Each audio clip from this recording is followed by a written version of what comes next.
This episode of the podcast is brought to you by patreon.com/lightscameranonsense. Visit patreon.com/lightscameranonsense to help support your favorite new movie podcast. Now, let's roll that reel.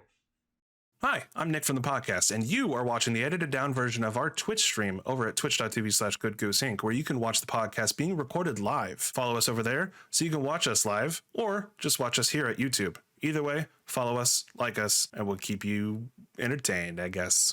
We'll keep it fun. We'll keep it light. We'll have fun. Talk about Kevin. We need to talk about Kevin Bacon. I think that's a good time. Yep.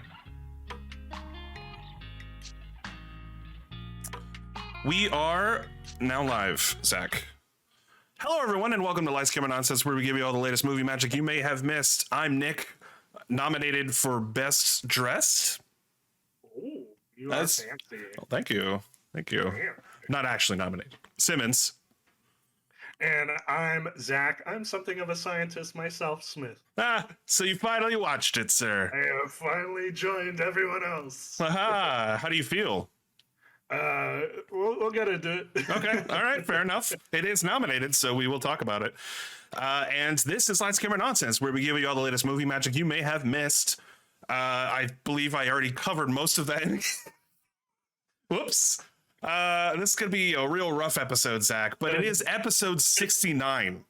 Yes, it's very important. Yeah. It's a very important number for childish reasons, but it's also very important because it's Sunday and it is the Oscars. The Oscars are tonight, Zach. Probably right after we're done recording, maybe a little bit before. It is going to start, and the pre-show will start. They're going to give out 8 awards because they wanted to cut the runtime, apparently, for the pre-show. Not even the people in the back room, apparently, are being able to watch the awards. It's just the people who get to the show early, like the octogenarians and the people who actually care about being on time, you know. So they're going to miss out on the awards given out for film editing, sound, makeup and hairstyling, original score, production design, documentary short, animated short, and live action short, which some of those are pretty hefty categories that they actually kind of important to the movie making process. Yeah, huge chunks. And so a lot of the guilds that make up those departments in Hollywood are doing silent protests and telling people all over the world not to watch. And personally, I'm very tempted. I am very tempted. In fact, I'm more motivated not to watch the Oscars themselves just based on that principle, you know? Yeah. I don't think it's one of those things where, like, if you were already going to watch it, then a protest like that would actually mean something. But for people like me who generally don't watch, I think last year the year before. When was Parasite? Parasite was 2019. Was the 2019... 2020, right? Where they pushed it. Yes, where there was no host. Yeah, that was the last one I watched. It's because all of you gotta lean forward. You gotta lean forward. Sorry, you're cutting out. Can you hear me? Yes. Yes. I tried to change my sensitivity on my mic, so hopefully I'll have less kind of popping in and out. No problem. Usually. But it was all aboard the Parasite train, and we had done a little kind of list, our predictions for what would win in certain categories, which, may I remind you, I won. Okay. All right, fine. You know, I guess. I think it was based on a technicality. I'm gonna have to rewatch that episode and look back. I think I gave you some, or we did some, like, we ignored some. Try to shortchange my win. That's fine. Well, just to be fair, like, there's the whole reason why I watched more nominees this year, because I wanted to make sure that I won, or at least, you know, give a better chance for myself. You know what I mean? Well, congratulations, because I have watched probably nothing. We'll see. We'll go over it. If you're actually watching us, you are watching us on. I'm cutting you off. Shut up. Oh, I had a whole fucking thing. All right, fine. I was just gonna say that it probably means more when you're protesting something that you would actively be watching, like you. Yeah. Whereas I don't usually watch it anyways, so it's kind of like when people try to boycott games that they're never gonna play. Like, oh, are you boycotting EA? What's the last time you bought a Madden game? They're a big company, though. They make a lot of games. Anyway, we're off track, Zach. What are you actually trying to say? That's it. Oh, all right. Well, that was worth it. If you're watching us, you're actually watching us live because we're recording this live on our Twitch at twitch.tv/Good Goose Inc. That is twitch.tv/GOODGOOSEINC. We're just trying it out with this episode, this monumental 69th episode of the podcast. Zach, thank you for joining me. It's like when the planets align. Yes. Well, we did have a quite a bit of a break because you were moving, and then we were just kind of taking a break just to catch up on movies in my case, and to kind of re-energize. And Zach, how are you feeling? Are you energized? Are you ready? Are you winking at me? Very ready. No, I was winking at my wife, who's off screen trying to get my attention. Brag about it. No, you're good. Yeah. Hi, Casey. Anyway, well, this podcast has not gone my way, and I don't like where it's going. You're implying that any other version of the podcast goes your way. Yeah. Well, like I said, if you're watching us, you're watching us live, and if you're not, you're watching us on YouTube, which means you missed out on the live broadcast. I don't know how much is going to get chopped down because I know it's going to be me that's going to have to edit it. So hopefully no mistakes, Zach. Don't make any, don't say any flubs or anything, please. Flubber. Thank you. Flubbing. This is a great start. We're also available on every podcast service around the globe. That includes Spotify, iTunes, Amazon Music, Pandora, Last.fm, all of those things. We're even available in India, which, you know, I was this close. We won't really get into The Lost City, but I did see that. Pretty great. Pretty good. Nice to see Sandra Bullock again. Pretty funny. It's from the story was written by the guy who did Parks and Rec and Office and everything. But yeah, it's kind of, I'd rather watch Romancing the Stone again. Anyway. The movie that had that, did you see that like one act, like comedian thing floating around? No. Out of I forget where it was, somewhere in California. But start time got pushed, and so like the projector wasn't working. So someone in the audience stood up, and she's like a local. Oh, was that for The Lost City? Yeah. Oh my god. And it's so. If you're bad. a fan of cringe, you should watch that shit. It was bad. I saw another video of a guy doing the exact same thing for a Batman screening where the screen projector had broken, but he didn't want to get out of his seat. Long story. Don't be a Karen. Don't be a Ken. Don't be a douchebag when you're at the movie theaters. Nothing says I want to be a good stand-up comedian. Like, I don't want to stand up. I don't want to stand up. Exactly. It's like half the job, man.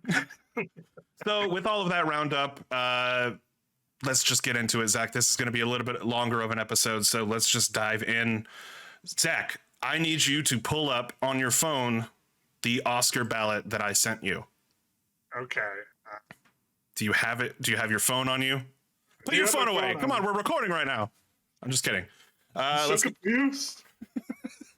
So let's go ahead and start with the categories that are actually going to be in the pre-show. So we're going to kind of jump around.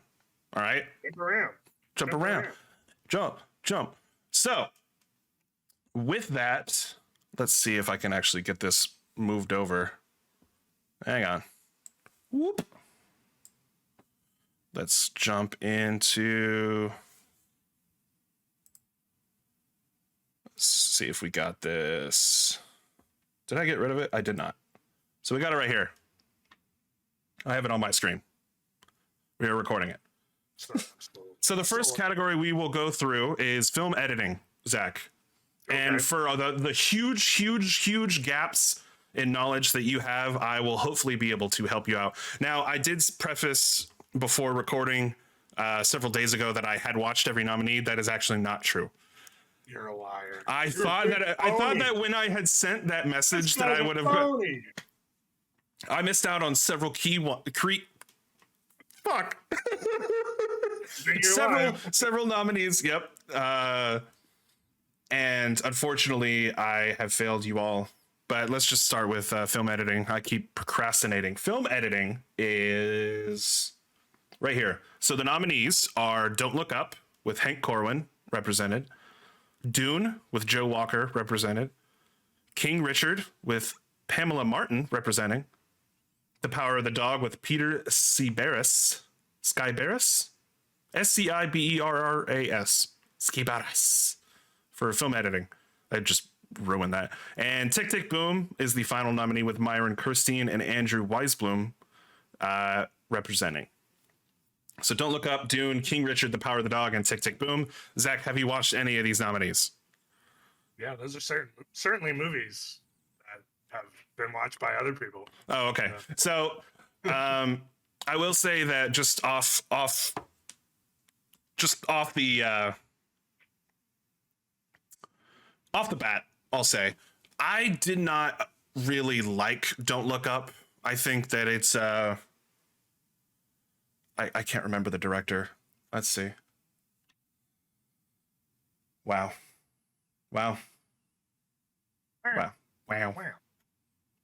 Same director of The Big Short, Adam McKay. Thank you, off screen, Marley. I think he's a much better comedic director than he is a serious, like, sort of drama director. And while I do think that Don't Look Up is an especially important commentary on where we are as a society when it comes to treating serious issues, I don't think that it should have been nominated for as many categories as it was. I think there are much better films that were released last year that should be recognized. That being said, I think Dune is my personal front runner. Let's go back to that. Where did you go? Where did you go now? Of course, all of these films were also nominated for Best Picture, so that should be pointed out. Tick Tick Boom is a phenomenal film, and I think if it doesn't win in its other categories, it should win here. I obviously have some favorites, and it's going to be hard to differentiate between, who I think should win and who will possibly win. Film editing is a very tough, very specific category, and you recognize when there's bad film editing in a film. Like we have brought this up in the past with, say, Bohemian Rhapsody being a particularly bad example. I mean, just you notice it when it's bad. It's another thing like sound or the idea or is to not to have it be so good to the point where it's not something you think about. Exactly. Your movie should just flow perfectly, or at least within reason. Right. So one of my biggest problems with The Power of the Dog personally is that it seemed rather slow and didn't really get to the message that I think it was trying to tell. My personal I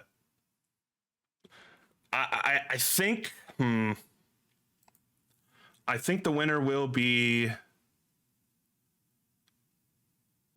It's tough. I think the winner will be Dune at the very least. That's going to be my guess. So Dune is my guess. I definitely see that being the kind of movie that would win more like production awards, technical awards. Mm-hmm. So we'll have to see. It will definitely win at least one award. If it does not win any awards, that will be an absolute shocker to me personally. So do we want to bet on anything? Do we want to have do we want to raise the stakes? I'm going to be upfront. I don't think there's any movies that I've seen part of these nominees that aren't relegated to one specific category. Fair enough. So you just don't want to risk. You could totally guess. You can risk it. I mean, we won't raise the stakes super high because I know that there's not that much that you have to offer. I don't want to project things onto movies I haven't seen before. Right. So, you could say I think this movie will win because I like this actor. Like everyone else. It's true. Yeah. All right. We won't. How about just for We'll do Best Picture or something. Okay, fine. For Best Picture, if we have to, but that means we have to guess two different movies. Yeah. Okay. All right. And then whoever wins, it's just bragging rights. Sure. Yeah. Okay. WWE bragging rights. I'll get a belt. I was actually going to get some trophies handmade, but super expensive.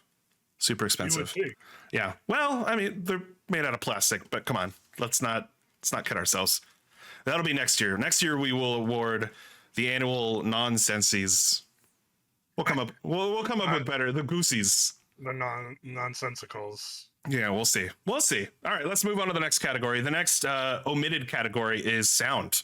Now, sound is an important category because it's how you hear the movie. Yeah. And it is, it's important. So let's move into that. Let's go back to here. So best sound is Belfast with a lot of names. I'm not going to say every name, so don't even try. Best sound is Belfast, Dune, No Time to Die in one of his few categories, The Power of the Dog, and West Side Story. This is a heavy category, Zach. So we got Belfast. What? Wasn't a fairly large criticism of No Time to Die the sound mixing? Not that I was aware of. Not that I thought I had seen some of it. Maybe I'm thinking of like Tenet or something. Well, definitely Tenet. Yeah, I think that was nominated last year, so that was a big oopsie on the Oscars part. But there are a lot of snubs and a lot of why the hell was this nominated kind of films in these categories. Yeah. Don't Look Up being one of my personal why.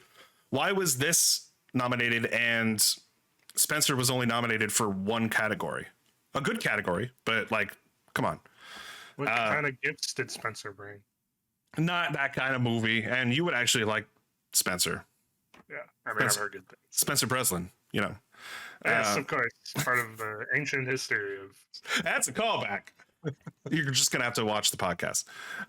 So best sound, I personally think Dune will actually get this. I know I just said Dune was going to get... I'm going to sense a trend. Yeah. Well, no, listen, it's going to be a front runner, but I'll just go ahead and say it right now. I don't think it will win Best Picture. So that's if that's what you want to guess for your Best Picture guess. But I don't think it will win Best Picture because it's not only is it half a movie, but it's also a science fiction film, which in and of itself is a hard grab for the Academy to justify.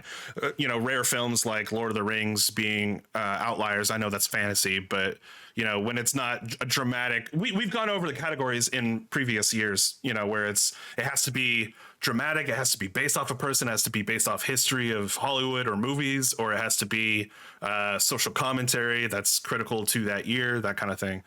Or just has to be a lighthearted,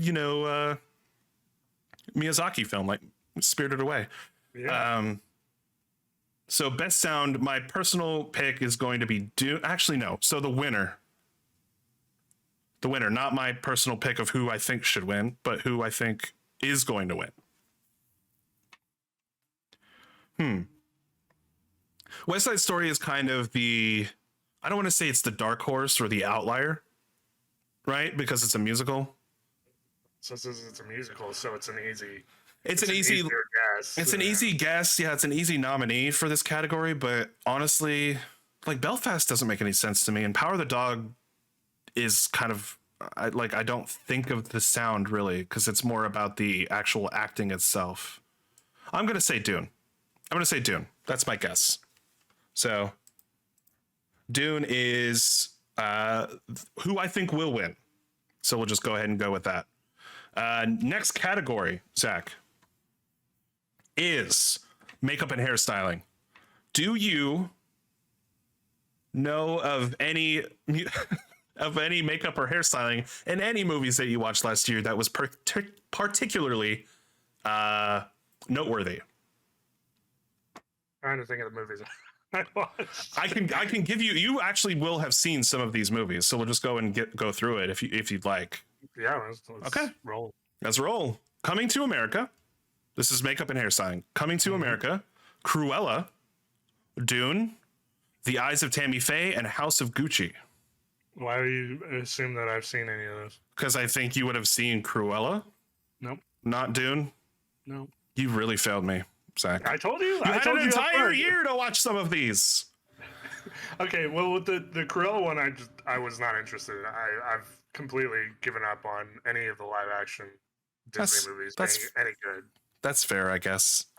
And Dune, I'm holding off until part 2 comes out. So. Oh, you son of a bitch! Seriously? Oh yeah, yeah. That's gonna be years, my friend. Yeah, I'll wait. All right. There's plenty of other shit to watch. All right. Well, I will say that The Eyes of Tammy Faye is a current frontrunner just with the fact that it's a biopic. It is. It brings. Sorry, go ahead. I was going to say, I seem to recall a big talking point when the trailer dropped was, wow, that the transformation that it was a Jessica Chastain? Jessica Chastain and Andrew Garfield playing the couple. Yes, the eponymous couple that they go through. That they have gone through, and just in the trailer alone, right? It's a big talking point. Yeah. So yeah, I mean, I could definitely see that winning. So, what I will say is that when you're watching the film, which is available on HBO Max, I believe, right now, The Eyes of Tammy Faye, her character throughout the film, and this is actually, I'm glad wasn't nominated for film editing because I would have immediately fucking thrown that out because the editing in this film is terrible. A lot of shots that are half seconds cutting from the 3 different characters in that scene, and it's bad. Vincent D'Onofrio being kind of an outlying performance in this film as well, as brief as he is in that. But The Eyes of Tammy Faye, basically, her character is putting on her. She's well known for being in constant makeup and having done a lot of alterations to her face, and so the way that she looks in this film is very noteworthy. I will say, I think it seems like an obvious choice for the Academy, but I don't think that it will win. I do not think Coming to America will win. I will be amazed and shocked. I think that it's more of a technical, like, de-aging kind of process than they did makeup. But again, I actually have not watched that to completion, if you will. House of Gucci being another obvious choice. I mean, it's about these. It's another biopic. It stars Lady Gaga and Adam Driver, but of course they're not the ones being highlighted here. It's the makeup itself, which I didn't find to be amazing. But again, I am not a makeup expert. Look at me. You're not. I'm not a makeup expert.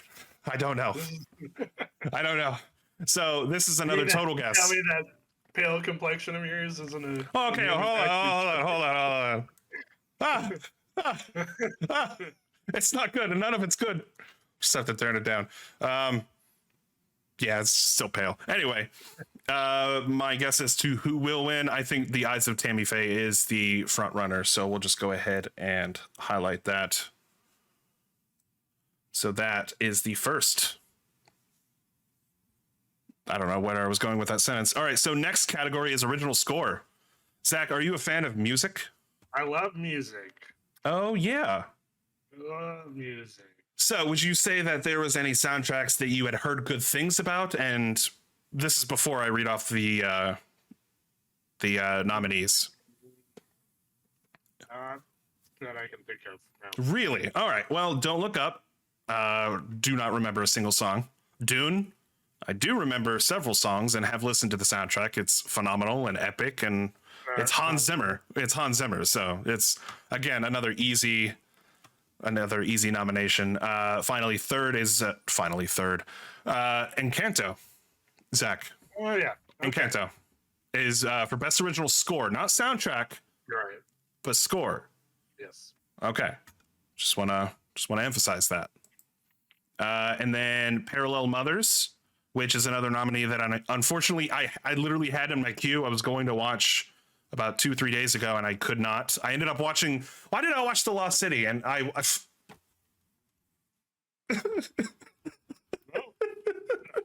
wait, we're live. So Parallel Mothers I did not watch, and Power of the Dog by Johnny Greenwood. It was a highlight of the film, I will say. As much as I did not like of the film, the soundtrack and the acting were definite highlights of the film. I wouldn't say that there's any particularly standout songs, but I did remember the soundtrack. But I think Encanto is an easy win for this category, obviously. Yeah, I think anytime Hans Zimmer is attached to a score Yeah. nomination, that's also I mean, the dude has like so many fucking awards.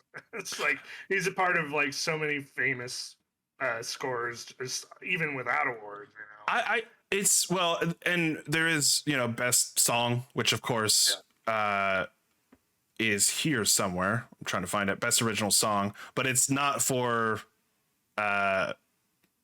We don't talk about Bruno. It's for those. Yes.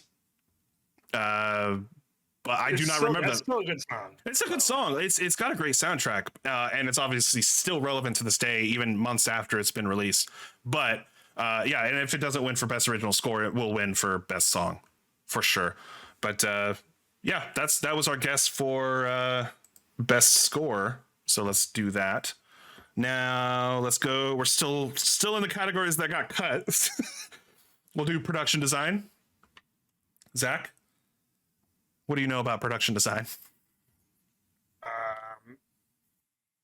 Designs for production. Did you? All right, stop phoning it in. Did you? Did you ever? I know what you fucking expect. I literally have told you so many fucking times at this point. Like, I don't watch shit. And you're like, oh my gosh, I can't believe you didn't watch it. I just can't believe you didn't watch it. I think, well, let's just dive into it. Production design. So the nominees are Dune, Nightmare Alley, Power of the Dog, The Tragedy of Macbeth, and West Side Story. This is a very stacked production category. Yeah. So I could see, just by virtue of being on the outside, I could see West Side or Macbeth running with this. Oh yeah. Yeah. I actually totally agree. I think in a fair world, The Tragedy of Macbeth, for the low number of categories that it was nominated for, I think the Academy is afraid of nominating Shakespeare adaptations. I think because they don't want to feel like they're taking away from other films. But you could say the same thing for West Side Story, which is a faithful adaptation of a classic. And same thing with Nightmare Alley. It's a remake of a classic noir film. And fucking Dune being a classic novel. There was a lot of great production design in the worlds that they created for these films. And I would love to give it to Dune. And I personally think that Nightmare Alley will win this. Okay. I think set in a specific time period asks for a lot from its crew. And I think it's the dark horse in this category, other than Power of the Dog. But that's really just, if you've seen that movie, it's like 2 buildings and the rest is like just prairie land and that's it. Maybe I'm really minimizing a lot of these films. But my personal pick would be Nightmare Alley. I, however, think that West Side Story is going to win. Next category. I named West Side Story as my nominee for who I think will win. Not who I want to win, but who I think will win. Yes. Next is documentary short. Zach, documentaries. They're your bread and butter. Why didn't you watch these? Shorts. Yeah, they're short documentaries. I only watched 3 of these. Feel bad. I had a huge but to be fair, I didn't know of the nominees until it was too late, and then by the time I knew how to access a lot of these nominees, it was too late. So let's dive into it.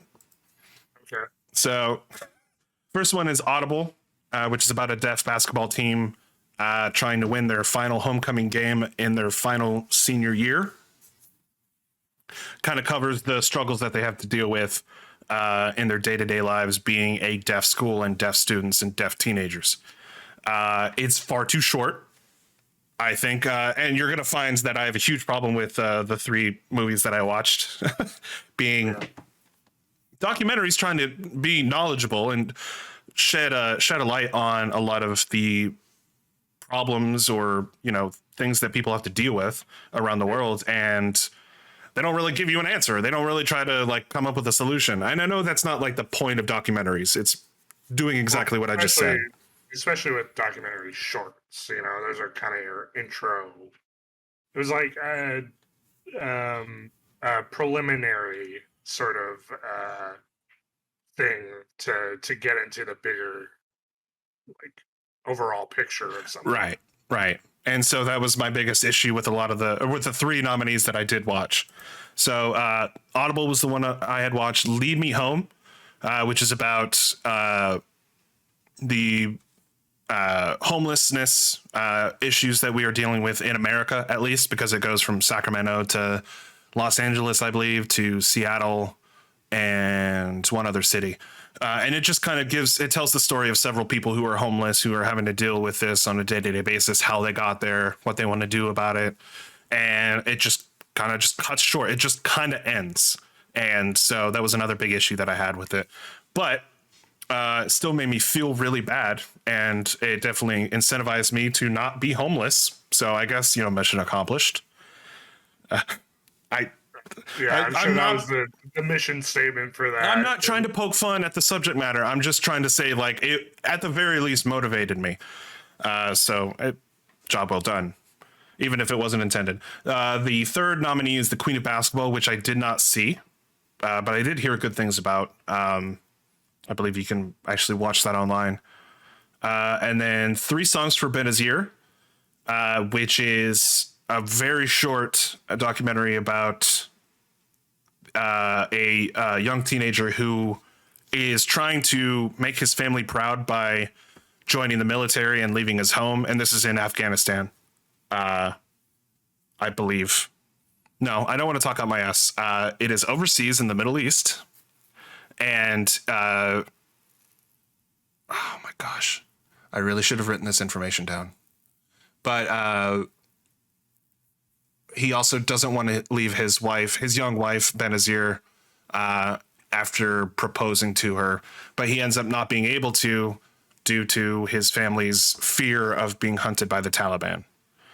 So very insightful, very interesting and informative. But again, another one that was cut way too short. And the final nominee, which I did not see, is When We Were Bullies, which I believe is about bullying. Just I mean, just as a guess, I'm going to say that that's probably what it is. Just based off of my knowledge, I want to say that Audible was the most intriguing to me, and I felt like it said the most in the short runtime that it had. It being the American Academy Awards, I think that it is definitely going to use Lead Me Home as a possible example and highlight it with a win. But again, there are the two quote unquote dark horses, which being the films that I did not watch. So I do not know. I'm just gonna say Audible. We're gonna cut this short. Audible. All right then. Audible is the guess. The next one is animated short, which Zach, these are animated and short. So why didn't you watch these? I might have, depending on what's nominated. We'll see. I can't remember if some of the ones I watched were the previous year. It's kind of hard to tell because they tend to leave them on streaming services a lot of where they land, and they keep them on there for years to come. So we shall see. Where is design, music, short film, animated? So Affairs of the Art, I did not see. I actually only watched one of these nominees, and that's who I'm going to guess. So that's going to be one of those categories where you just kind of, I'm not saying throw away. I'm not saying it is a problem category for us just based on knowledge, but I'm really kind of just sinking my own boat here, aren't I? I'm kind of digging my own grave. That's great. It's something, yeah. So I watched Robin, and that is the short film about a young bird who is raised by mice to hunt and scavenge. And it's about this young Robin slowly learning and becoming who she was born to be while also remaining who she wants to be. And that's a mouse. She wants to love her family while also staying true to her roots. And so that's my personal pick. I had not heard of Box Ballet, Bestia, Affairs of the Art, or The Windshield Wiper, which is in a very intriguing. You what? I haven't watched any of these. Okay. Well, Robin, you can watch on Netflix right now, and it's very short and it's very delightful. I actually think it will be a Christmas staple Yeah. because it's set during Christmas, or at least part of it is, and it's very heartwarming. So we all kind of need those every now and then. Warms the cockles of the Warms the what? cockles of the. Gross. I don't need any of that near my heart. All right. All right. The next category, and it's the last category in the omitted categories, which means we just have like 2/3 of it after this. Live action short. Zach. Live action short. It's live action and it's short. Let's just go over it. A la Kachu, Take and Run, which I did not see. The Dress, which I did watch. About a young woman having been a little person her whole life and dealing with the hate and vitriol that she's a what are they called when they work in a motel and they clean your room? Room service? Room service. Not room service. Not maid. I instantly thought maid. It's not maid. Room attendant, housekeeper. The normal words that we should have in our lexicon.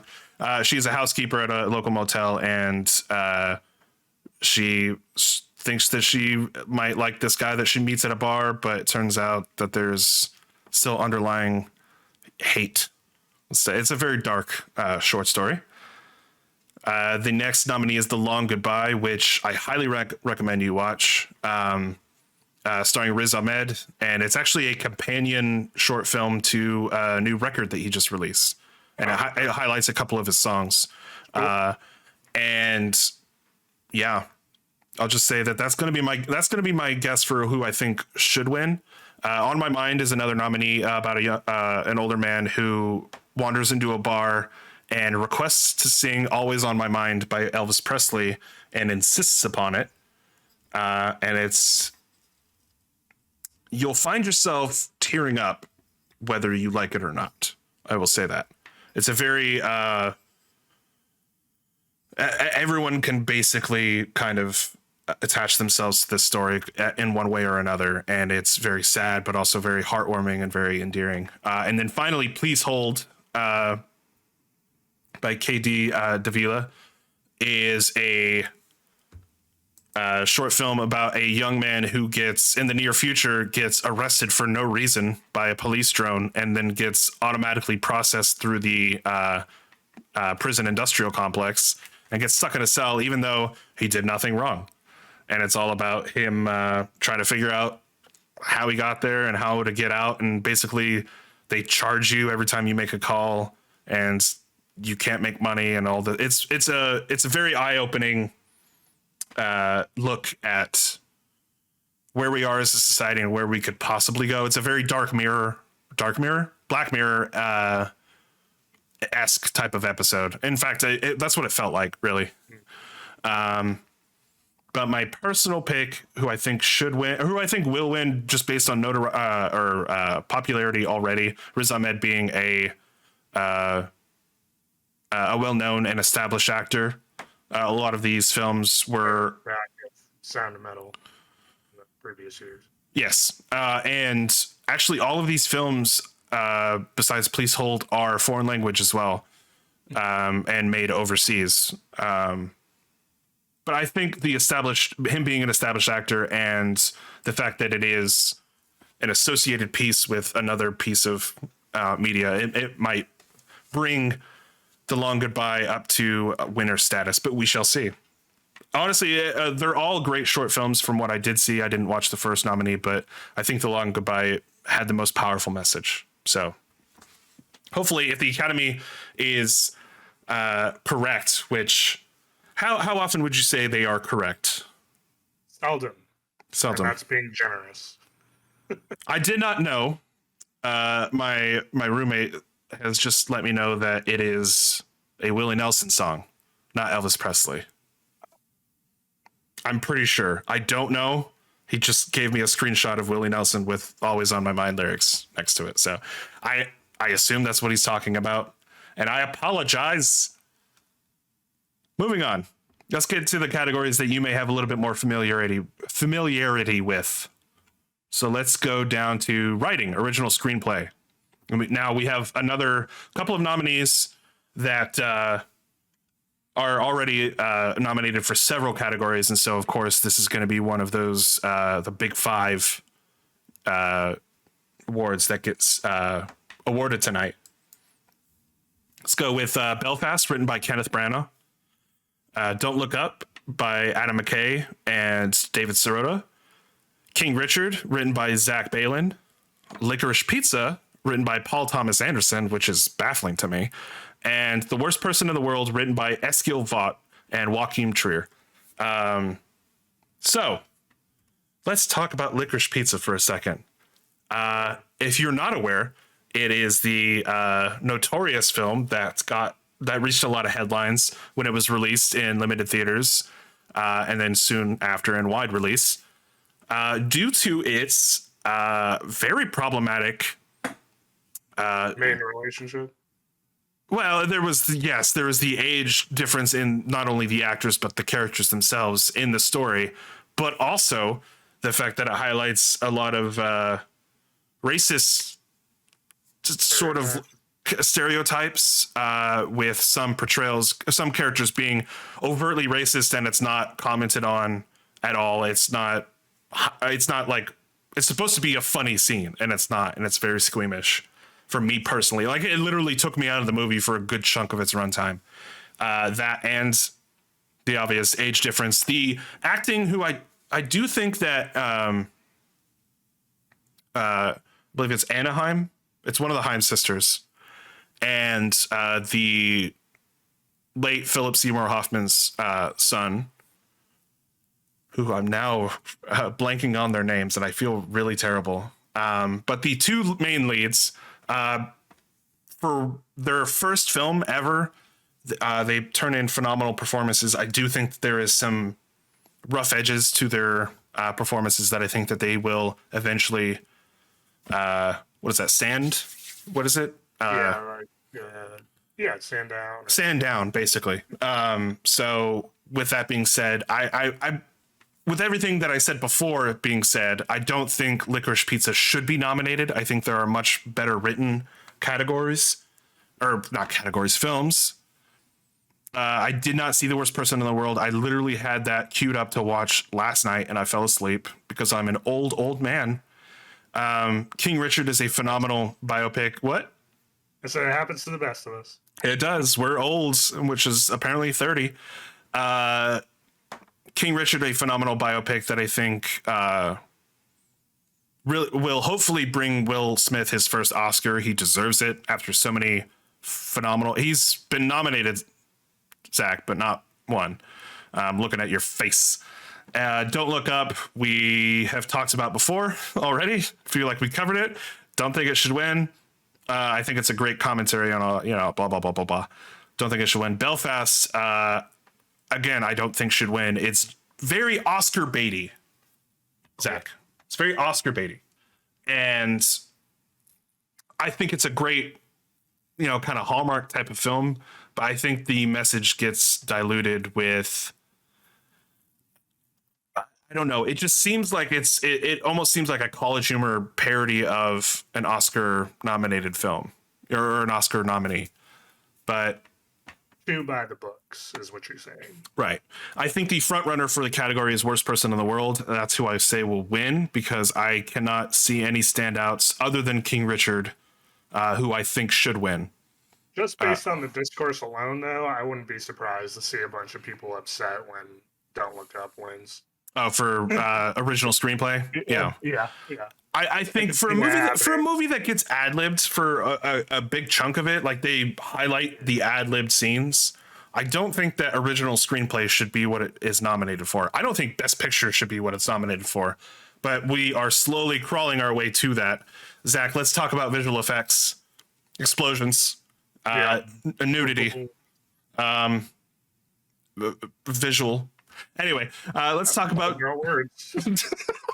This is the category that's the kind of fun, like nerdy category, because this is where they throw the MCU films or the DC films or the films that wouldn't normally get nominated just based on prestige or the fact that it's not cinema kind of.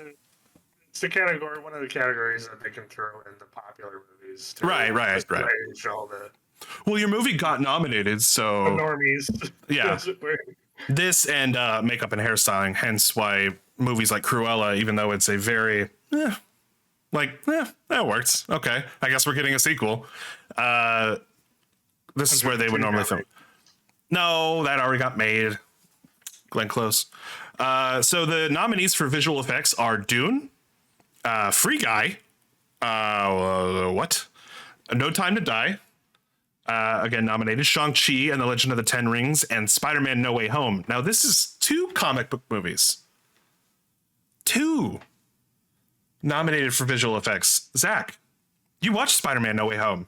I did. I finally got around to actually watching it. You watched one of these movies. I did, yeah. I've actually seen 2. Did you watch Shang-Chi? I did watch Shang-Chi. Yeah. Yeah. So those 2 nominees, who do you think should win? I actually don't think either one is going to win. I think if it's anything just based off of what I've seen, it'd probably be Dune. Right. That's the Academy. That's the most like locked in nominee. Yeah. Shang-Chi actually does have like some pretty neat visuals in it. So I mean, like if I had to pick between the 2 that I've seen, I'd probably pick that one. Especially since No Way Home has some iffy stuff in the beginning. Yeah. It was notorious for updating its visuals after releasing. Yeah, it gets better as the runtime goes on, but those first couple scenes are like. Well, and that was a part of Twitter for a couple of days this past week, where it's like, why is it nominated for visual effects when you got this, 7 seconds of Flash Thompson being on screen, and he's obviously on a green screen or blue screen, and it was filmed partially during the pandemic. Like there was some scenes that got cut that they had to reshoot and all that kind of stuff. So that happens, Yeah, it's for 7 seconds, and granted, every second counts, but in its defense, like I said, as the runtime goes on, you get some better looking shots. There's actually some really neat stuff in No Way Home towards the latter half. Just with some of the combinations they do with certain characters. Right. It's very fun. Yeah. So I think we both agree that Dune will win. I think that's the program. Okay. Just I haven't even seen the movie, but I have seen trailers and trailers and whatnot. And I mean, like, say what you will, if you're not a fan of the movie, I can't comment on the quality of the actual movie itself, right? Because I haven't seen it, but I can't deny that what I've seen is fucking gorgeous. Fair enough. I completely agree. I think No Time to Die is another great nominee, but I think it's in the same category as Shang-Chi and Spider-Man No Way Home, where it's just like I saw the visual effects. I appreciated the visual effects. I noticed them, good or bad. And I think, like we said at the beginning, this is very much popular film that got a lot of money last year that we have to recognize at least a little. Here you go. Interesting. Shang-Chi over Eternals. Eternals being more dynamically interesting looking, Well, and what the category is, art direction, or what is it? Visual effects. Visual effects. Right. That I can see. If it was something like composition or cinematography. Cinematography. That's fair. That's fair. I think Eternals would edge out over it, but there was some. You were talking about iffy visual effects. Are you talking about the monsters in Eternals? Eternals there was some stuff in that. So I'm really not that surprised to not see that in that category. Fair enough. All right, so we'll just move on to the next category. Let's talk about best music original song. So this is the one that, interestingly enough, No Time to Die gets nominated again because it was nominated last year because it was supposed to come out last year. Honestly, that's really not that surprising though, because I've like every James Bond movie is nominated for this category. And Right. it makes sense. All the intro songs are fucking bangers. Like you, most of them. Sam Smith, really? Writing on the wall? Well, I said most of them. That's fair. Let's bring back Wings, all right? Paul McCartney, come back. We need another. I almost said Another Day to Die. Live and let die. I saw him in Down. concert and he did that song. And, Down. Oh, really? quite fun. Yeah, yeah. He had a bunch of pyrotechnics going off and shit. It was cool. That's awesome. That's awesome. So the nominees are "Be Alive" from King Richard, which I believe was the Beyonce. Yeah, it's the Beyonce song that I do not recognize because I am uncultured. The next song is, I'm going to butcher this. Zach, do you want to try this? Dos Oruguitas. I am white. Guitas Oruguitas. Oruguitas. Okay. Oruguitas. Great song, actually. Is it? Okay. I do not remember this song. It's at the very end of the movie. Oh, when, okay. When two certain characters kind of come together and start mending their relationship. Gotcha. Next nominee is Down to Joy from Belfast. Do not recognize it, but it's Van Morrison, so that's why it got nominated. No Time to Die, of course, Billie Eilish and Phineas O'Connell. And Somehow You Do from Four Good Days, one of its two categories I believe it got nominated for. Speaking of Glenn Close. A film I missed, but we're not talking about the film. We're talking about the music that highlights the film, that sums it up and basically goes, this is the theme song for this. Yeah. I will say there's a snub here, and that is Both Sides Now, who the actress that covered it. Obviously, it's a Joni Mitchell song that was in Coda, which is a film I highly recommend, and we will get to later. But the actress song for that movie. yeah, the Amelia Jones, who is the main actress in the film, she sings it in the course of the film. So it's at the climax of the film. I would say that over the Belfast song Down to Joy. But so we're going to go with No Time to Die, I think being the...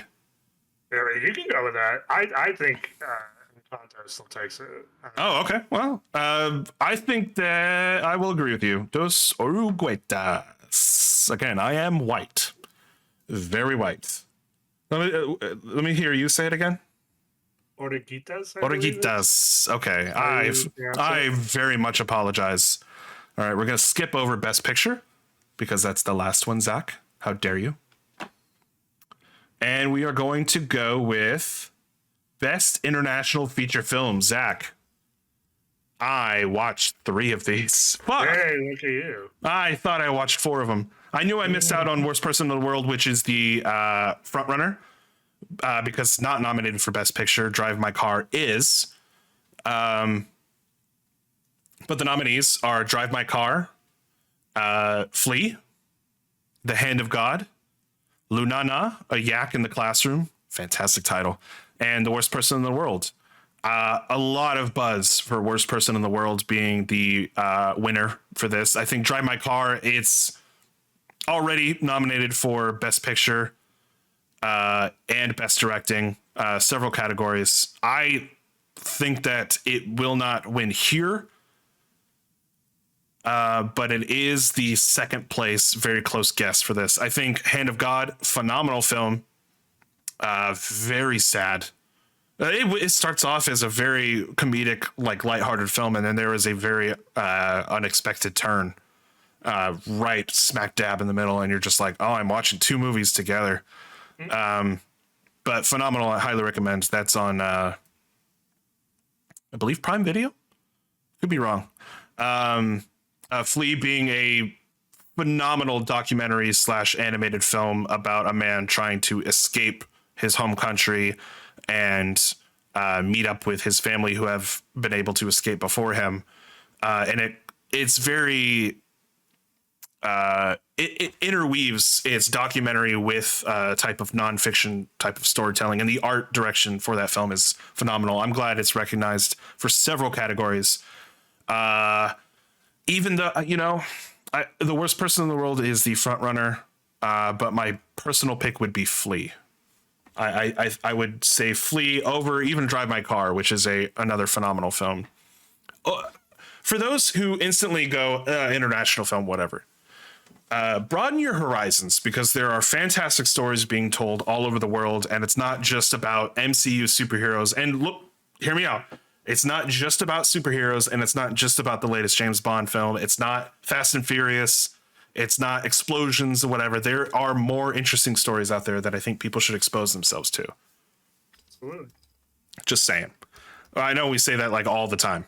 Yeah, I think we've literally said the same thing every year, but Yeah. it stands to read. Like it's Well, it's not ever something that is like not relevant. Like, I think for a lot of people who have watched probably as many movies as I have, who try to keep themselves up to date with films that are recognized, they will watch these films. But I think for the layman who watches one movie a month, maybe one movie every couple of months, maybe you're Zach and you don't watch anything. I did. I watched stuff. I just didn't watch any of the nominated movies. I feel like we need a playback right there.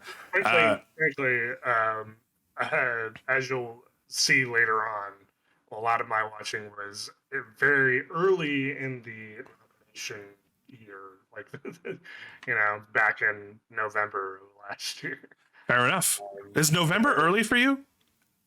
I mean, based off of the length of time, I guess, or maybe not early, but farther back. Not since the beginning of this year, because that's when I started a new job. Right. I had no free time ever to do anything. Exactly. But now you're free, Zach. I am free. That's a good update. So next year I'll be.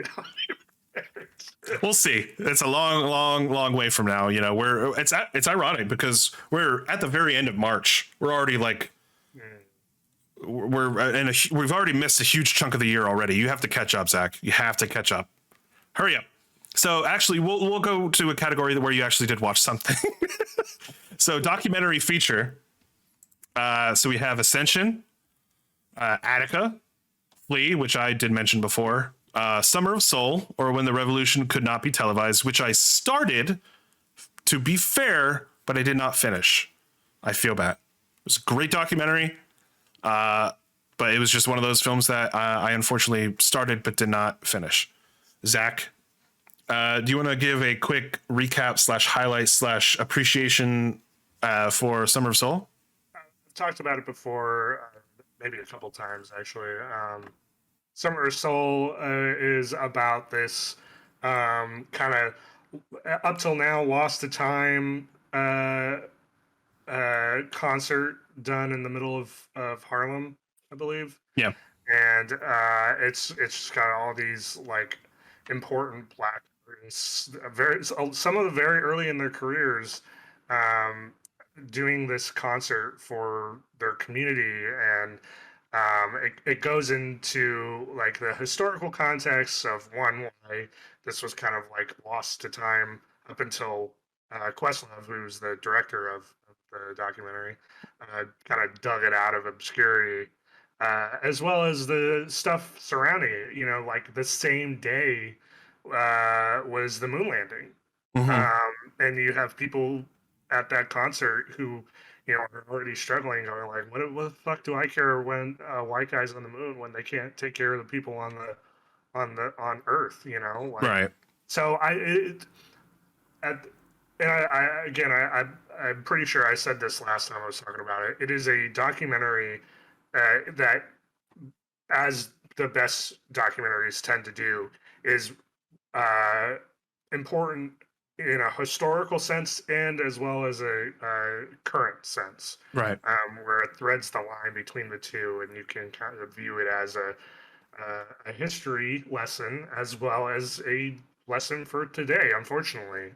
Because a lot of those things are relevant still, and it's just amazing. The music is fantastic, as you would expect, and like there's so much. I grew up around a lot of those artists, just constantly in my home, and so it was very nostalgic for me just to hear the sound, and then like like the again the historical context of it is, and just how important one that day was to people, and how important it is for them to see it reemerge, Right. from like being hidden this whole time, because up till now no one was bothered to find it, so yeah, it's fantastic. I cannot overstate how enjoyable it is, and important, really. Well, I will stand by you in solidarity. Even after having watched Flea, I think it's an important documentary as well. But it's a very personal story, whereas Summer of Soul can reach a large portion of its viewership, and of the people who seek it out. I think following the history of music, regardless of culture, is important. And it's like you said, it's relevant today. So I personally think that Summer of Soul will win. And so that is who the Academy will choose. I demand it. I'm slamming my fist down. So that's our pick. So we'll do Summer of Soul for best documentary and feature. Oh, and the last nominee was Writing with Fire, but we're moving on. So costume design. Zach, the nominees are Cruella, Cyrano, which just kind of came and went in the theaters. Thanks for that. I want to thank you for the opportunity to only have 1 week to see it for some fucking reason. Cinemark. And Dune, Nightmare Alley, and West Side Story. Another stacked category. Uh, Again, based off the fact that I have not seen any of these, this does to me feel like a West Side category. So can I actually ask you this? I did bring it up before, but why didn't you watch West Side Story? And I know, other than the normal like reasons, I figured that West Side Story would be one that you would actually commit to sitting down and watching. So West Side Story is kind of in this little murky area right now. If you're unfamiliar, there's some allegations that have been floating around for a while about Ansel. So I wasn't in exactly any rush to see it. Plus, it's like it's just a retelling of the older movie, essentially. So, and then again, I can't overstate this enough. From like the last week of December of 2021 up into just this past Friday, I had no free time. So, Okay, oh, that's fair. I thought you would have, yeah, I thought you would say a little bit more, but I think West Side Story has this in the bag. I think Cruella is an interesting like dark horse here. Cyrano being Cyrano being a dark horse, Cruella being just a kind of like, we need one more nominee, so let's do the movie about her making costumes or fashions. So let's do that one. Nightmare Alley being a very specific time period to America, and so or Americana, I should say, because it's based on the story. Being an obvious nominee here. Dune being I guess, but it's a lot of people wearing brown robes. Interesting costume design. I think if it wins anything, it's I got the what? Oh, the nose thing. Yeah, the nose tube. I was interested to try something like that out. Anything to get rid of the pee out of my body when I'm in the middle of recording a podcast. You know what I mean? Not in my nose. That's not what I'm saying. I just, you know what I mean? Yeah, whatever. They have a thing where it sucks the pee out of your body and it redisposes it into your blood system or something. I forgot. I got to rewatch it. I was thinking about it. This is why you wait until both parts are out. No, because people would remember. Smarter people than me would remember if like the pee is like filtered into their blood or whatever. I don't remember. And West Side Story, I think, is going to be the obvious choice here. It's going to win multiple categories this year. It's just a matter of which ones. Ansel Elgort aside, he's not going anywhere. He's like slated for like a couple movies. Yeah, but I'm not. I'm not. now.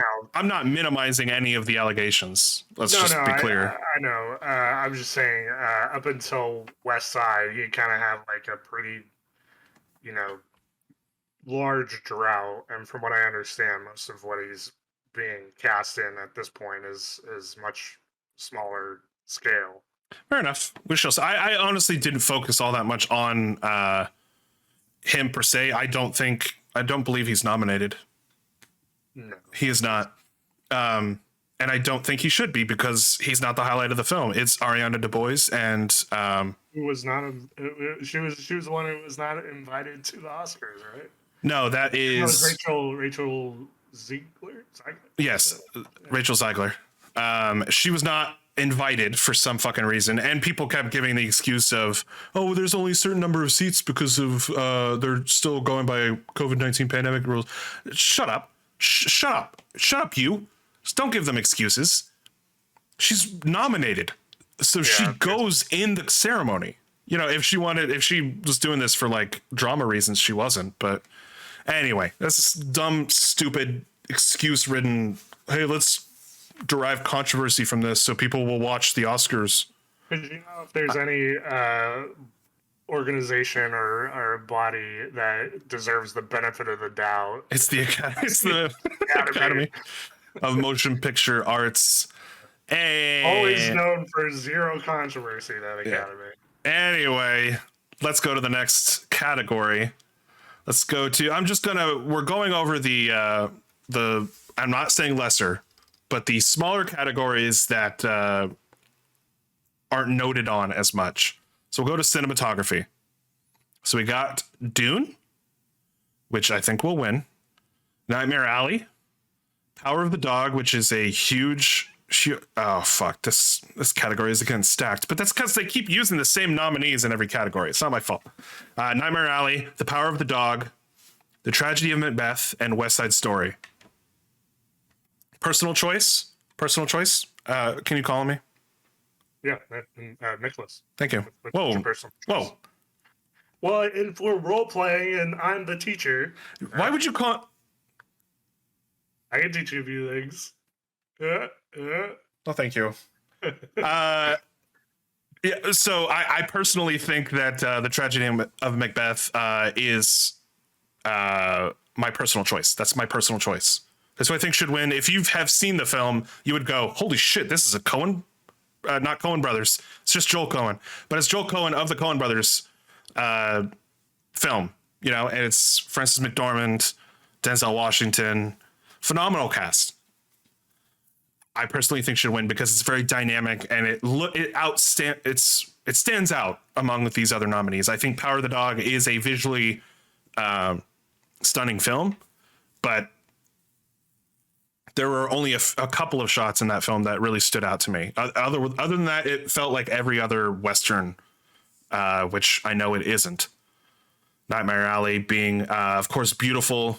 Guillermo del Toro knows exactly what his films need to look like, and he will get that shot.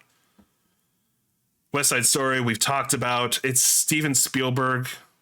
And it's not him as the cinematographer, but he knows what shot he wants as well. And there's quite a few shots that I've seen floating around.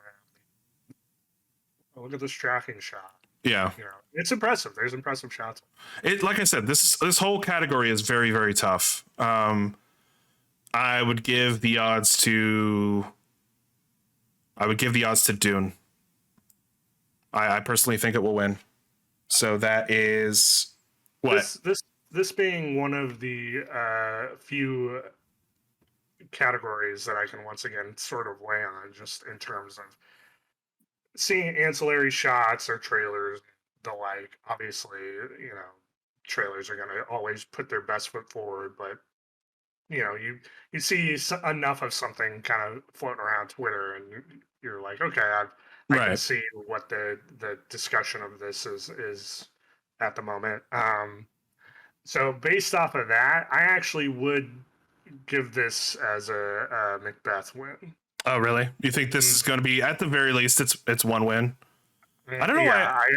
I think you're right. It stands out amongst everything else. um, as something special, and I think that it's it's an easy pick. Okay. I don't think it's a pick that would anger from what I've seen. Even the film's detractors readily admit that it's a beautifully shot film. Hmm. Even if I've seen the discourse kind of be like, oh, it's confusing and yada yada yada. People But who haven't read Macbeth think it's confusing. the one thing that I have seen myself and that I've seen people admit even as detractors is the quality of the filming itself.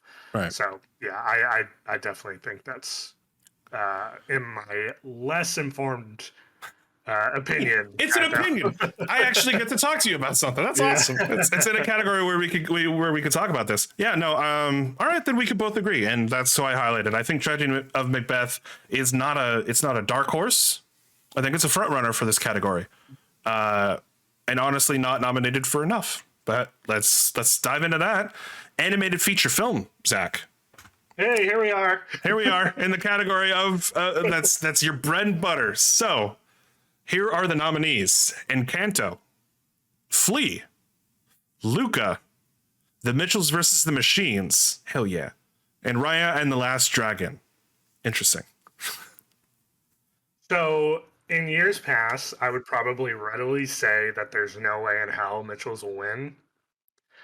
I'm gonna take a different tack though, Okay. because when Parasite was nominated for all those fucking awards, what did I do? I manifested that shit. I put that shit out there. Okay. I was like, it's gonna win every award it's nominated. Sure fucking enough, there it went. It So I'm did. gonna do the same for Mitchell's and the Machines. I'm gonna say it's gonna win. I liked Raya. I liked Luca. I liked, again, so this is what I was saying. Like, these films, for the majority of, except for Encanto, I think it was before the end of December. But all those movies released like at the end of last year or before the end of last year. So, like, I was able to actually watch those. Right. um, as much as I enjoyed them, I just think Mitchell's versus Machines absolutely deserves the win. So I'm putting that out in the world. Do the right thing, Academy Awards. So we're gonna go with. I'm sorry, I have to put down what will win as what we think will win, as opposed to who we think should win. I have my mental checklist. Okay. All right. All right. Well, for the purposes of this podcast, I have to highlight Encanto. As much as I think Flea, It's a safe bet. it's a safe bet. If we were actually betting anything, it would be a safe bet. I think Flea and Mitchell's vs. the Machines are far superior to Luca and Raya and the Last Dragon. I think Encanto being the other third, or being the third option out of those three that are front runners for this. But Encanto is the safe bet. Flea is the dark horse in this category, but I think still a phenomenal film. But yeah, I'm going to manifest it with you. I think Mitchell's vs. the Machines should win, right? Praise be Mike Riata. But let's hope, because it's I think it's, it has everything that an animated film should have, right? Let's just move on. Let's move on to a more serious category that you will have no standing in. Great. Love it. I think we're actually on to the final few categories here.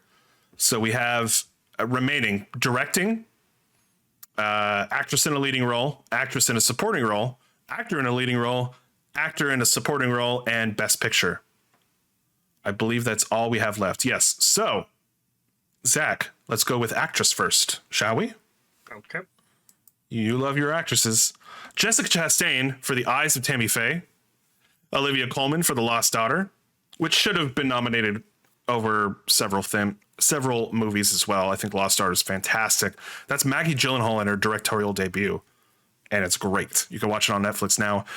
Next category is Penelope Cruz for Parallel Mothers, another great film. Nicole Kidman for Being the Ricardos.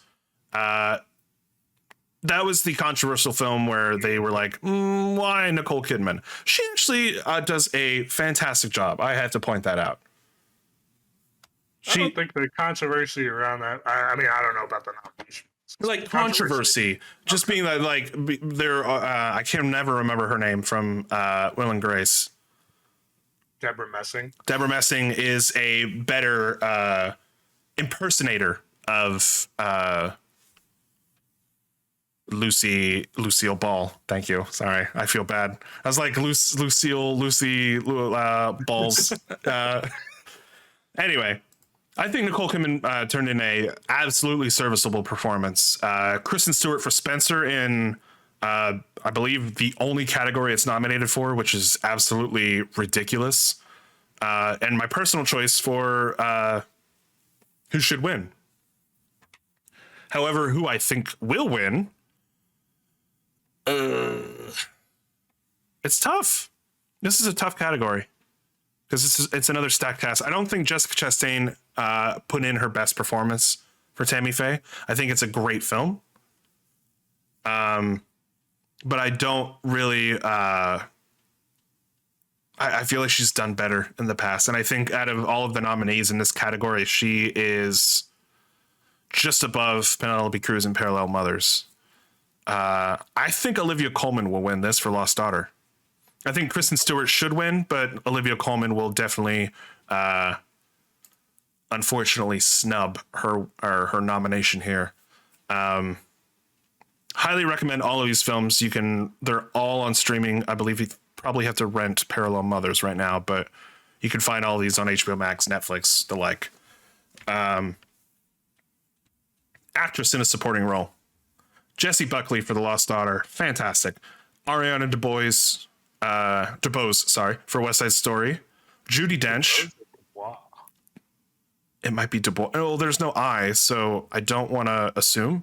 So I'm going to say DeBose, but I'm not doing it because I'm being ignorant. You are doing it because you're ignorant. You're not doing it maliciously. I'm not doing it maliciously. Thank you. I'm not doing it because I'm a dick. I'm doing it because it's a moron. Because I'm not a moron. All right. Ariana DeBose for West Side Story. That was because I was a dick. Judi Dench for Belfast. Kristen Dunst for The Power of the Dog, and Olanjanu Ellis for King Richard. Olanjanu Ellis, fantastic performance. I cannot remember which Williams sister she portrays. This is my fault. This is my fault for not researching right before. My personal pick would be Ariana DeBois. I will say for this one. However, I do think I'm in your head about that. I know you did, and I personally feel like shit. Thank you. And you know what? I'm going to say that she is going to win this for West Side Story. That's going to be my guess. It's going to be my guess. Zach, how do you feel like we're doing so far? Fantastic. Are you just saying that? No. Moving on. Let's talk about Best Actor in a leading role. We got Javier Bardem in Being the Ricardos doing a phenomenal. Oh no, you don't think so? I actually thought that was the controversy you're talking about earlier. Oh really? So he had a whole casting controversy because his nationality is not the same as Ricky Ricardo's. So, they could have cast a white actor.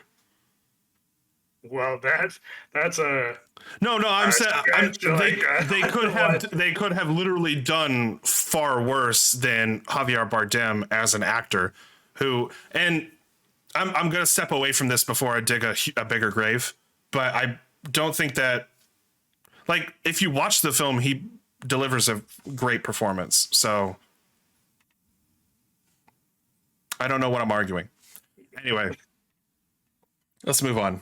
I feel like it might be a bit controversial for other people, but I think that for what he does in the film, I I didn't believe he was actually Ricky Ricardo, but I don't know if that was supposed to be the point. I think it's trying to tell us that you're supposed to instantly recognize that actor as being the you're new. supposed to portray him as best as possible. Otherwise, you're kind of failing as a.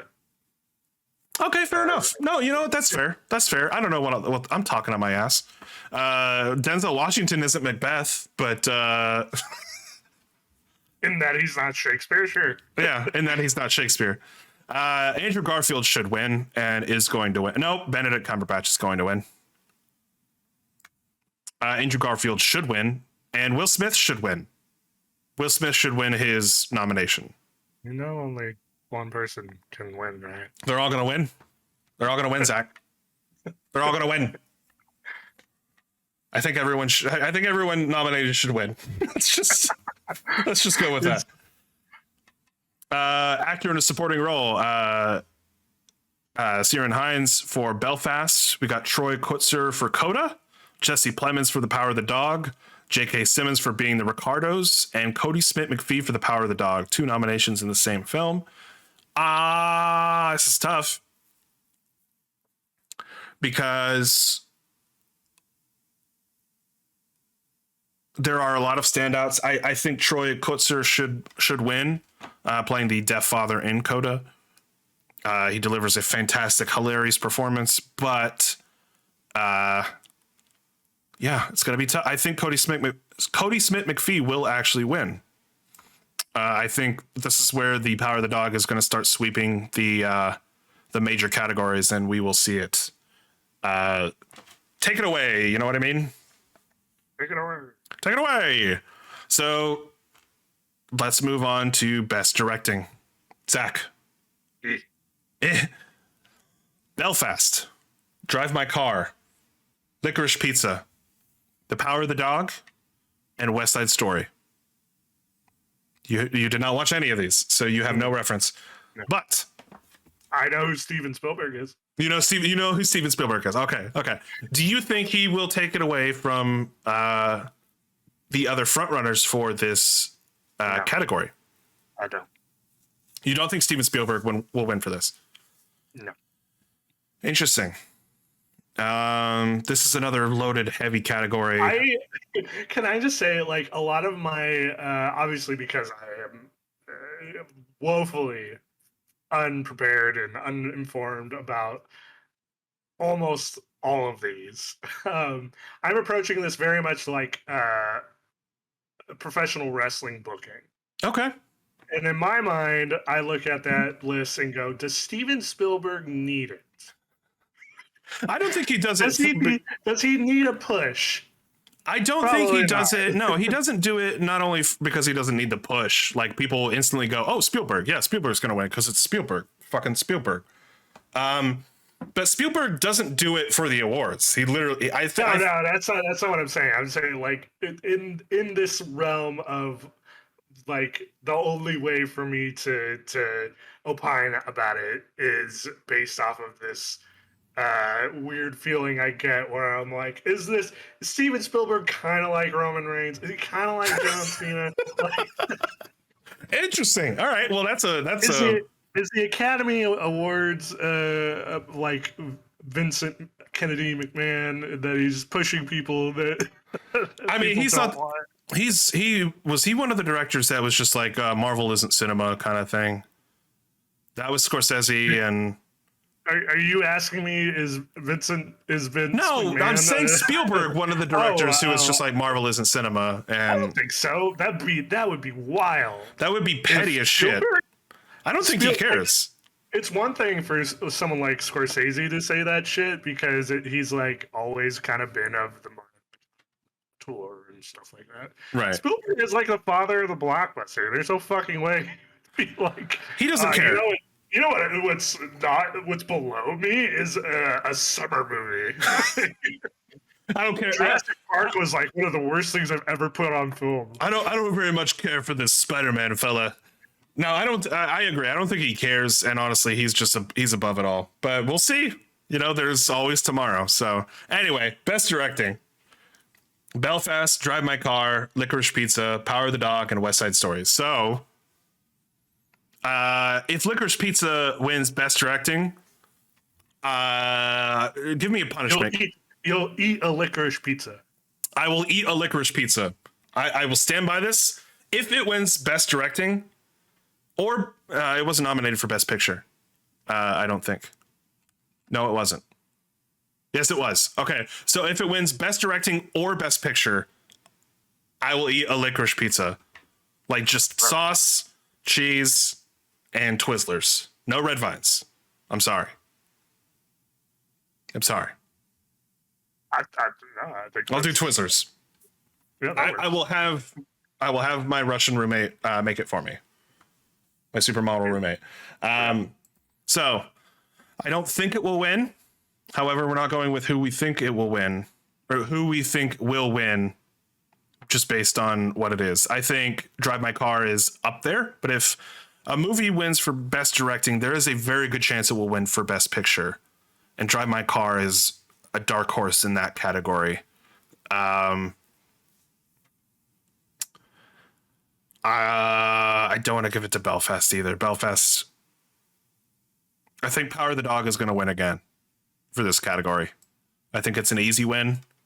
I think Jane Campion did a phenomenal job with the directing of the film. I think it's I'm not a fan of the story itself. I think the direction of how she told the story stands out.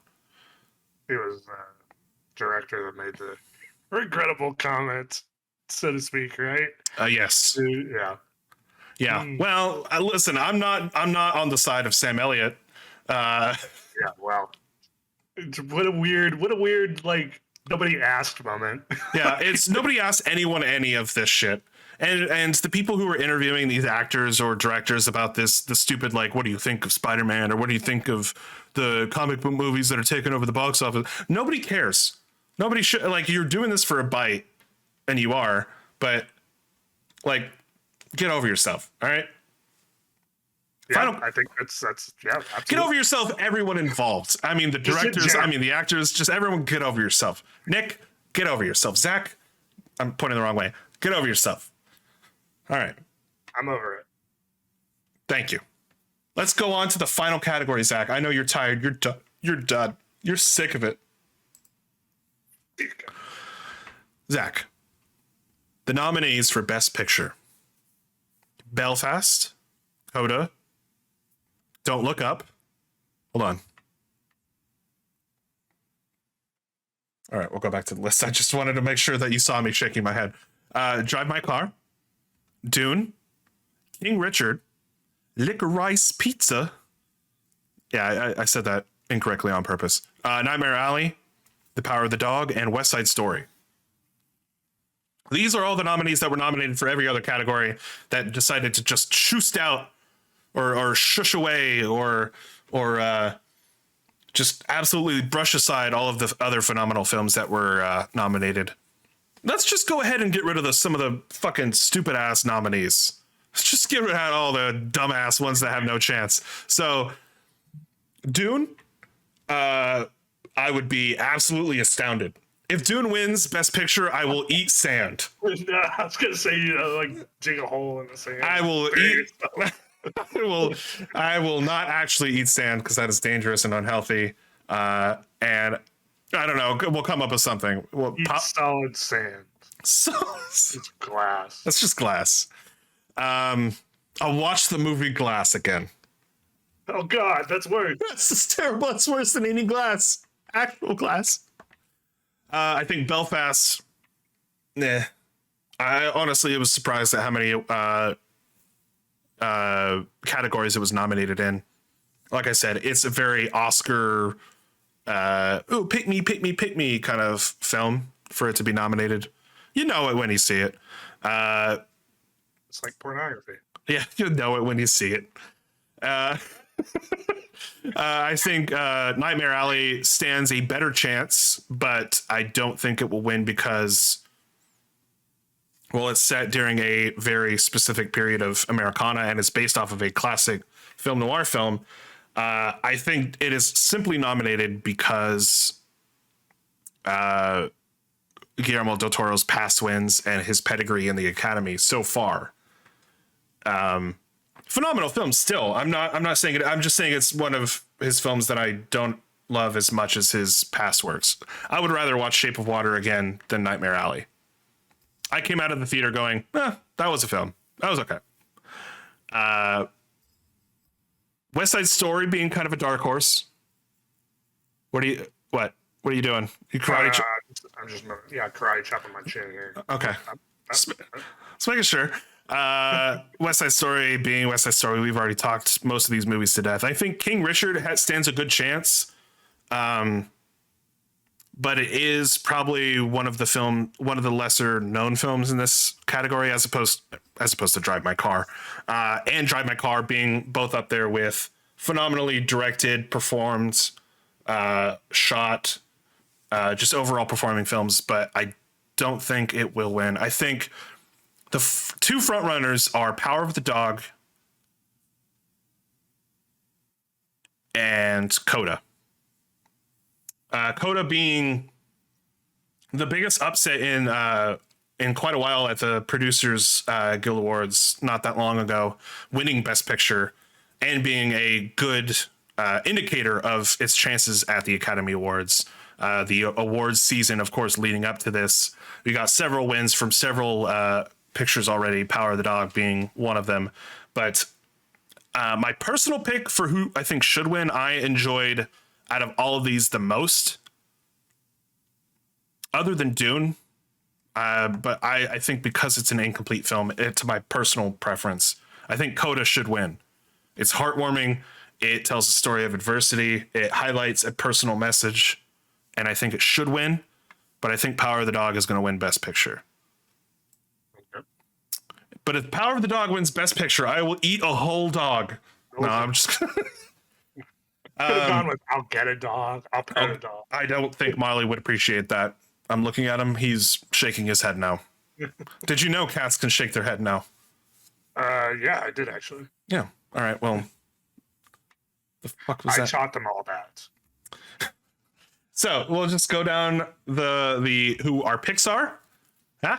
Pixar? Is that what they intended to do? Okay, so actor in a leading role, Benedict Cumberbatch. Actor in a supporting role, Cody Smith-McPhee. Actress in a leading role, Olivia Colman. And actress in a supporting role, Ariana DeBois, I will say. Animated feature film, Encanto. Cinematography, The Tragedy of Macbeth. Costume design, West Side Story. Directing, Power of the Dog. Documentary feature, Summer of Soul. That's our pick, because we're not super... I think Flea was also my pick. Documentary short subject, Audible. Film editing, Dune. International feature film, Worst Person in the World. Makeup and hairstyling, Eyes of Tammy Faye. Encanto for music or original score. And Best Picture, Power of the Dog. Music, original song, Dos Oruguetas. Sure. Stop just staring at me and help me out. I'm sinking here. Production design. I don't have the word in front of me. I'm guessing it's Oruguitas. Oruguitas. Yeah, I believe it's Oruguitas. Oruguitas. All right. Well, that's tough. I'm stupid. Production design, West Side Story. Short film animated, Robin Robin, because it's the only one we saw. Short film live action, Long Goodbye. Sound, Dune. Visual effects, Dune. Just let me have it. Sure. Writing, Worst Person in the World. And if it wins best writing, I will eat a whole licorice pizza. I love the anytime you mention like Worst Person in the World as a guest or nominated, yeah, it just sounds like you're being really fucking petty. I think the person who should win best writing is the worst person in the world. That guy. That person.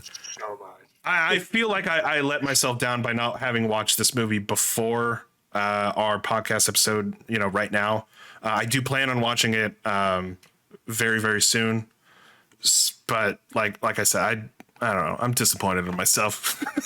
But What a weird standard to hold against yourself when you're doing a podcast with someone who watched literally none of the Best Picture nominees. Okay, so I tried my best.